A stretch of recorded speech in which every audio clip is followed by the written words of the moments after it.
North میں and of the world ہے Norway میں، 3 گھنٹے کی فلائٹ ہے آلٹا، اور پھر کوئی 7 گھنٹے کا سفر ہے بائی روڈ، 6 گھنٹے، اس میں 8-8 9 میل کی مسلسل ٹنلز آتی ہیں، 8 میل 5 میل 9 میل 8 میل 5 میل، ٹنل ٹنل ٹنل، پہاڑوں سے گزرتے گزرتے وہ آخری بستی آتی ہے۔ تبلیغ کے کام کی بھی خوبصورتی دیکھو، آلٹا پہنچے، یہ وہ بارڈر ہے آلٹا جہاں جون جولائی سورج ڈوبتا نہیں، بس گھومتا رہتا، اور دسمبر جنوری نکلتا نہیں، بس ڈوبا ہی رہتا۔ ہم جب وہاں پہنچے تو تبلیغ کا کام وہاں بھی چل رہا تھا، اور سبحان اللہ انہوں نے ہمارا استقبال کیا، اور وہ دن تھے بہت زیادہ مصروف، تو پورے شہر میں ایک ٹیکسی نہیں ملی، تو انہوں نے ہمیں اپنی گاڑیاں دی کہ آپ ہماری گاڑیاں لے جائیں، کل آ جائیں، سب ادھر ہی جاتے ہیں۔ تو جب میں وہاں پہنچا، اس سے پہلے ایک بستی ہے 1 گھنٹہ پہلے ڈرائیو یا پونا گھنٹہ، وہاں پہنچا تو وہاں بھی 10 مسلمان ملے، اور پہلا جو ملا اس نے تبلیغ میں 10 دن لگائے ہوئے تھے، اسی نے ہمارے ہوٹل کا انتظام کیا، اور پھر وہ ہمارا گائیڈ بن کے گیا۔ تو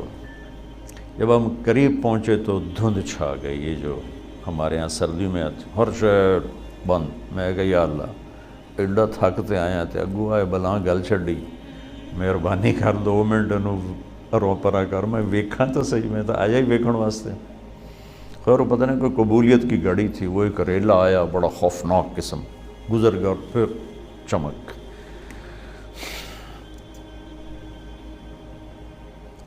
تو جب میں وہاں سے نکلا ہوں اور سمندر کے کنارے پہنچا ہوں،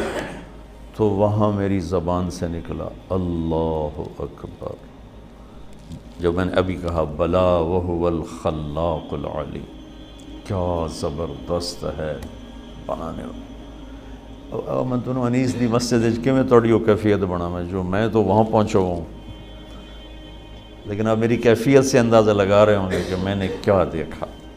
اور میرا اللہ کہتا ہے تو مچھر دا پر ہے، تو میں ایویں ہی بنا چھڑی، مچھر دا پر لا تساوی جناح بعوض، یہ تو مچھر دا پر بھی نہیں، تسی آؤ تو صحیح، میں اگا بنایا کیے توڑے واسطے۔ یہ میرے نبی کا فرمان ہے کہ ایک منظر میں ڈوب کر اللہ کا بندہ جنتی، 70 کا مطلب ہوتا ہے بے شمار، یعنی لاکھوں سال بیٹھ کے صرف ایک چیز کو دیکھتا رہے تو اس کا مزہ ختم نہیں ہوگا، کیونکہ ہر لمحے جنت کا حسن بڑھ رہا، ہر لمحے۔ اس مسجد کو ایک حد تک خوبصورت بناؤ گے، آگے ختم، ہر حسن یہاں ایک جگہ پر آ کے سٹاپ کر لیتا ہے، آگے نہیں بڑھتا ہے۔ تو لہٰذا آنکھ دیکھتے دیکھتے دیکھتے پھر تھک جاتی ہے، پھر کسی اور کو دیکھنا چاہتی۔ وہ جنت میں کیا ہے، ایک گھاس کا تنکا بھی ہے نا، آپ اس کو دیکھیں گے نا، ہر لمحے اس کا حسن بڑھتا جا رہا ہے، بڑھتا جا رہا ہے، لہٰذا کسی شے سے کسی وقت دل نہیں بھرے گا۔ تو وہاں میں نے اذان دی، 4 اگست کو وہاں سورج ڈوبتا ہے، اور کوئی 20-25 منٹ کی رات ہوتی ہے۔ تو زندگی میں مسافر زور اثر کٹھی پڑتا ہے، شریعت کا مسئلہ ہے، مغرب عشاء کٹھی پڑتا ہے، لیکن 3 نمازاں کٹھی تو کوئی شریعت بھی کوئی نہیں۔ لیکن اس دن ہمارے ساتھ اللہ نے یہ معاملہ کیا کہ میں نے مغرب کی اذان دی، سرد ہوا تھی، ٹیمپریچر 1-2 ہوگا زیادہ زیادہ، اگست کا مہینہ تھا، لیکن وہ جو وہاں خاموش ہیبت ناک سمندر، اور وہ دنیا کا کنارہ نارتھ میں جا کے آخر، اور اس پر انہوں نے گلوب بھی بنایا ہوا تھا دنیا کے اشارے کے لیے کہ یہ آخری جگہ ہے، اوپر پھر نارتھ پول آ جاتا ہے۔ دیکھو گے تو تم کہو گے اللہ اکبر، اوہ جو میں نے کہا نا اللہ اکبر، میں نے اذان دی، اس دن میں نے پتہ لگا کہ اللہ اکبر ہوندہ کی ہے،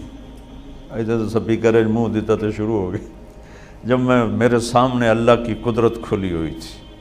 اس کی ہیبت کھلی ہوئی تھی، اس کی شہنشاہی بادشاہی کا جلال تھا، اور میں اس کو دیکھ کے کہہ رہا تھا اللہ اکبر۔ زندگی گزر گئی اذانیں دیتے، وہ پہلی تھی آخری اذان ہے، ایسی اذان دل بھی کہہ رہا تھا اشہد ان لا الہ الا اللہ، زبان بھی کہہ رہی تھی اشہد ان لا الہ۔ پھر ہم دوڑ کے پیچھے بنا ہوئے تھے، انہیں چھوٹے چھوٹے ہوٹلز تھے چائے کافی کے لیے، اور ایک ہال تھا جس میں ٹورسٹ آ کے بیٹھ جاتے تھے۔ تب ہمارے پاس 20 منٹ تھے، اس میں ہم نے مغرب بھی پڑھنی تھی، عشاء بھی پڑھنی تھی، فجر بھی پڑھنی تھی، رات ہی 20 منٹ دی ایسے، تو اذان دی، بھاگے بھاگے آئے کمپا۔ اچھا، وہاں جا کے مجھے پتہ چلا کہ اللہ نے ہمیں چاند کا کیلنڈر کیوں دیا۔ مجھے خیال آتا تھا کہ ہر باری رولا پہ آتا ہے عید والا، پٹھانا نو ایک دن پہلے نظر آ جاتا، سانو ایک دن بعد، یورپ میں دو تر عیداں، اے سورج والا کام ہوتا تو ہر شے فکس۔ اچھا، میں آلٹا پہنچا ہوں، مجھے پتہ چلا کہ یہاں سسٹم بریک ہو جاتا ہے، تھوڑا آگے کچھ، یہ تو ہم باہر کرواتے کھلی جگہ۔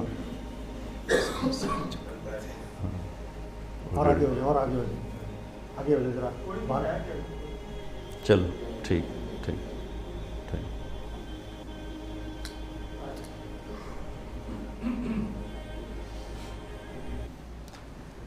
خیال آتا تھا کہ ہمارا جو کیلنڈر ہے یہ ہر سال ہی عید مشکل مصیبت بنی ہوتی۔ اچھا، وہاں جب میں پہنچا ہوں تو وہ سورج ایسے گھومتا رہتا ہے اوپر ایسے۔ اچھا، خیال نہیں آیا، جب نماز کا خیال ہے کہ نماز پڑھنی تو اب رات ہے دن ہے، تو میری نظر پڑی چاند پر، تو میں نے چاند کو دیکھ کے، یہ وہ العصر گھڑی اس میں وہ قبلہ دیکھنے کا اس میں ہوتا ہے، تو میں نے وہ چاند کی طرف ایرو کر کے تو قبلہ نکالا، بے دھیانی میں نکالا۔ نماز پڑھتا میں نے خیال میں کہا یہ کیا ہے؟ میں نے مقامیوں سے پوچھا جو ساتھ، میں کہا یہ چاند بھی غائب ہو جاتا ہے یہاں، بھئی 2 مہینے چاند نظر نہیں آ رہے؟ میں نے کہا نہیں جی، یہ نہیں غائب ہوتا، سورج کا سسٹم بریک ہو جاتا ہے، چاند کا سسٹم بریک نہیں ہوتا۔ میں کہا اللہم صلی علی محمد وعلی آل محمد۔ میں کہا مجھے آج سمجھ میں آیا کہ اللہ نے ہمیں چاند کا کیلنڈر کیوں دیا ہے، کہ اگر میرے نبی کا کوئی امت، وہاں ہیں آلٹا میں ہیں ہزاروں، 10,000 کی آبادی تھی، 3,000 مسلمان تھے وہاں، اور وہاں 1500 کی آبادی کا گاؤں تھا، اس میں 10 مسلمان تھے۔ تب انہوں نے نماز پڑھنی، دن کے رات، سورج چلتا پہ، چاند سے پتہ چلے گا رات ہے یا دن ہے۔ تو چونکہ میرے نبی عالمی نبی ہیں، رحمت للعالمین ہیں، کافۃ للناس بشیر و نذیرہ ہیں، دنیا کے آخری کناروں تک کے نبی ہیں، تو اللہ نے میرے نبی کو وہ کیلنڈر دیا جو کہیں بھی فیل نہیں ہوتا ہے۔ چاند کا کیلنڈر، سورج کا کیلنڈر فیل ہوتا ہے وہاں، تو میں دیکھ کے آیا، اور چاند کا کیلنڈر وہاں بھی چلتا ہے۔ میں نے کہا یہ ہے رحمت للعالمین کی شان، کیا میرے اللہ نے اپنے نبی کو، حالانکہ چاند بھی اللہ کا، سورج بھی اللہ کا، هو الذي جعل الشمس ضياء والقمر نورا وقدره منازل لتعلموا عدد السنين والحساب وكل شيء فصلناه تفصيلا۔ جنوری فروری سورج سے ریلیٹ ہے، تو سورج اللہ دا، تو جنوری بھی اللہ دا، اور محرم سفر چاند سے جڑا ہوا ہے، تو چاند بھی اللہ کا، تو محرم بھی اللہ کا۔ تو وہ کافروں کا اور یہ مسلمانوں کا ایسی بات نہیں ہے کہ کوئی تعصب ہو، اللہ نے اپنی قدرت سے اپنے حبیب کے لیے چاند چنا، تاکہ دنیا کے کسی بھی کنارے پر امتی موجود ہو تو اس کو نماز کے لیے ٹائم معلوم ہو، اس کو روزہ رکھنے کے لیے ٹائم معلوم ہو۔ تو خیر، میں آپ سے عرض ہی کر رہا تھا کہ اللہ تعالیٰ نے اس مسافر خانے کو اتنا خوبصورت بنایا ہے کہ انتہا کو حد کر دی ہے۔ تو جس کی وہ تعریفیں کر رہا ہے روزانہ پورے قرآن میں، جنات عدن تجری من تحتها الانہار، جس کو اللہ کے نبی نے فرمایا کہ اللہ نے جنت الفردوس کو اپنے ہاتھوں سے بنایا۔ اب کتنا ہی بڑا گھر بنائے، کیا علاج ہے موت کا؟ کیا علاج؟ سب سے بڑا گھر دنیا میں بنایا تھا ایران کے بادشاہ خسرو پرویز، 11,000 پلرز پر وہ گھر کھڑا کیا گیا تھا۔ تسی تو بڑے بڑے گھر بنانے بیٹھے ہو، 11,000 پلرز پر وہ گھر کھڑا کیا گیا تھا، اور 40 مربع میل میں تھا، 40 مربع میل،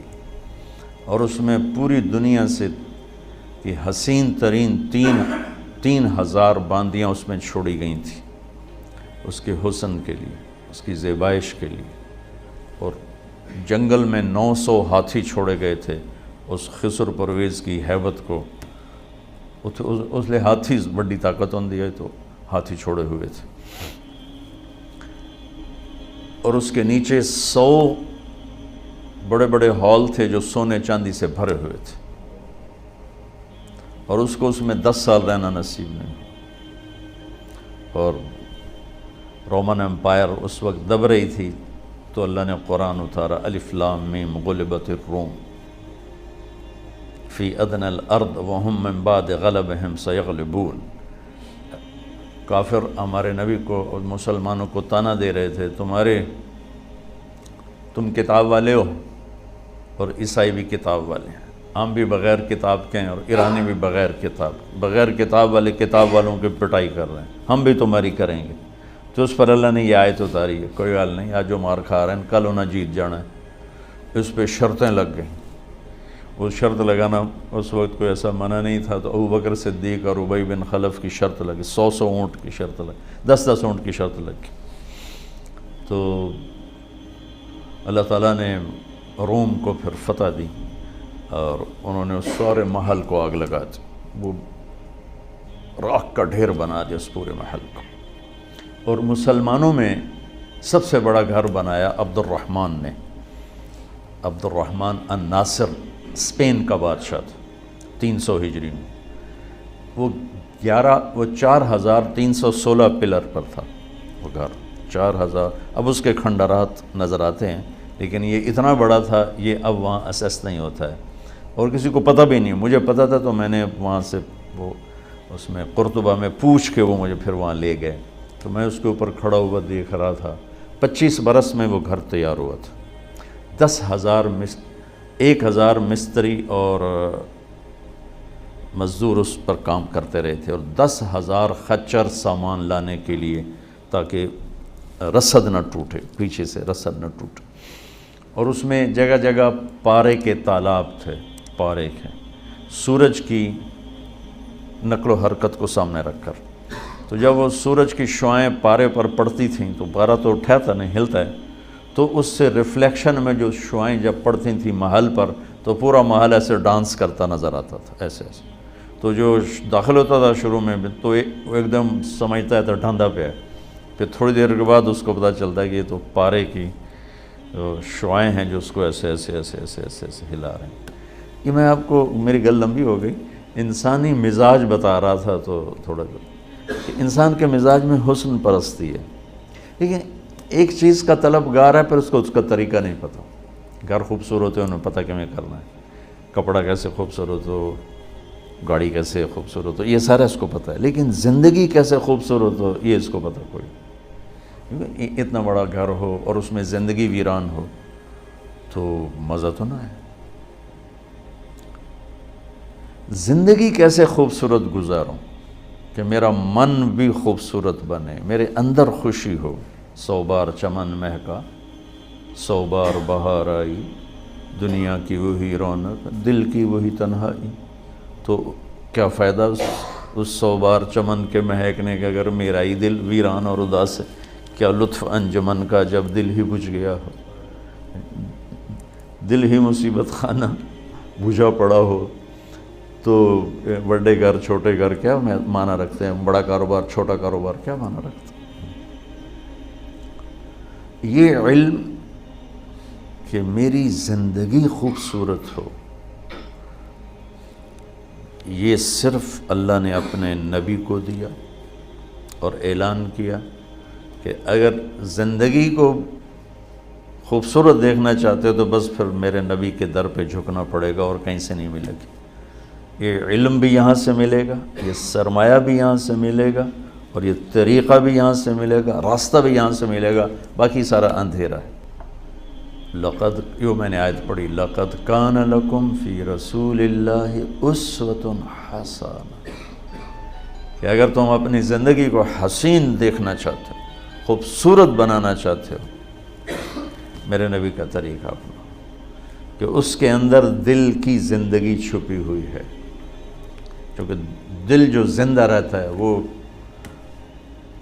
ان کپڑوں سے نہیں، ان کھانوں سے نہیں، اس کی زندگی کا راستہ میرے نبی لے کر